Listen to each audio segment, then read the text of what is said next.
හොඳයි අපේ හැමෝම මිදුලේ කුඹුරේ පාරායිනේ හැම දකින සමහර වෙලාවට ඉතින් වල් පැලෑටියක් චලා ගලවලා විසි කරලා දාන අන්න ඒ වගේ පුංචි පැලෑටියක් ගැන තමයි අද අපි කතා කරන්න යන්නේ. මේක නම තමයි හීන් උඳු පියලිය. අපි බලමද මේ පොඩි පැලෑටිය ඇතුලේ මොන වගේ ලොකු බලයක් හැංගිලා තියෙනවද කියලා?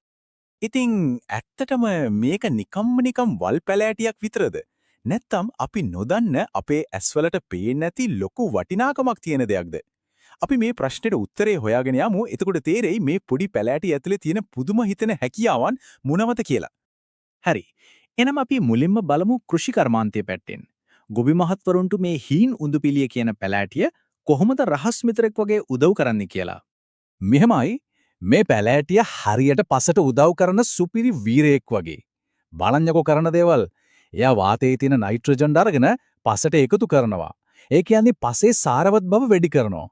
ඊට අමතරව පාංශු කාදනය පාලනය කරනවා, වල් පැලෑටි පාලනය කරන්නත් උදව් වෙනවා. ඒ විතරක් නෙවෙයි, නියගයටයි සෙවණටයි දෙකටම හොඳට ඔරොත්තු දෙනවා. හරි අර කරින් කිව්ව දේවල් වලින් විශේෂම හැකියාව තමයි මේ නයිට්‍රජන් තිර කරන එක. දැන් මේක සරලවම කිව්වොත් මෙහෙමයි මේ පැලෑටිය යාගේ මුල්වල ඉන්න පොඩි බැක්ටීරියා සෙට් එකක් එක්ක එකතු වෙලා වාතයේ තියෙන නයිට්‍රජන් අරගෙන ඒක පැලෑටි වලට ලේසියෙන්ම ගන්න පුරන් පොහොරක් බවට පත් කරනවා. ඒ කියන්නේ පොළොවේට ස්වභාවික පොහොර කම්හලක් වැඩ කරනවා වගේ වැඩක්. ඉතින් එතකොට රසායනික පොහොර වලට යන වියදම ලොකු ගාණකින් අඩු කරගන්න පුළුවන්.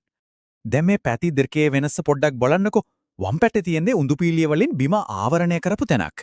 පස නිරෝගීව සාරවත්ව තියෙනවා, පොහොර වියදම අඩුයි, පස සෝදගෙන යන්නෙත් නැහැ. හැබැයි අනිත් පැත්ත බලන්න. කිසිම ආවරණයක් නැති හිස් බිම. පසේ සාරවත් බව කොහෙත්ම නැහැ. පොහොර වලට ලොකු වියදමක් යනවා. ඒ වගේම පස හරිම ලේසියෙන් සෝදගෙන යනවා. වෙනස පැහැදිලි නේද? මේ පුංචි පැලෑටියෙන් කොච්චර ලොකු දෙයක් වෙනවද කියලා. හොඳයි. ගොවිතැනට විතරක් නෙවෙයි අපි බලමු සත්ව පාලනයට මේක කොයිතරම් වටිනවද කියලා. මේ හීන උඳුපියලිය කියන්නේ හරක්, එළුවෝ, බැටළුවෝ වගේ සත්තු හරිම ආසාවෙන් කන කොටක් පෝෂණීය ආහාරයක්. මේකේ ප්‍රෝටීනුත් හොඳක තියෙන නිසා සත්තුන්ගේ කිරියන එක, වර්ධනය වෙන එක වගේ දේවල් වලට ලොකු උදව්වක් වෙනවා. තව විශේෂ දෙයක් තියෙනවා, ඒ තමයි සත්තු මේක කොච්චර පෑගුවත් කෑවත් මේ පැලෑටියට මොකුත් වෙන්නේ නැහැ. ආයෙත් හොඳට හැදෙනවා. ඒක නියම හැකියාවක්. හරි. අපි කතා කළේ ගොවිතැන ගැනයි, සත්ව පාලනය ගැනයි. හැබැයි මේ පැලෑටියේ ප්‍රතිලාප එතනින් නවතින්නේ නැහැ. පරිසරයටයි මිනිස්සුන්ගේ සෞඛ්‍යයටයි පවා මේන් ලොකු සේවයක් වෙනවා. හානියටපත් වුණු කිසිම සරුසාරකමක් නැති බිමකට උනත් ආයෙත් ජීවේ දෙන්න මේ උඳුපියලියට පුදුම හැකියාවක් තියෙනවා. ඒ කතාව වෙන්නේ මෙහෙමයි. මුලින්ම වවන්න බෑ කියලා අතෑරලා දාපු තදපස්වල පවා මේ පැලෑටියෝ පැතිරෙන්න පටන් ගන්නවා. ඊට පස්සේ අපි කලින් කතා කරා වගේ පසට ස්වභාවිකවම නයිට්‍රජන් පොහොර එකතු කරනවා.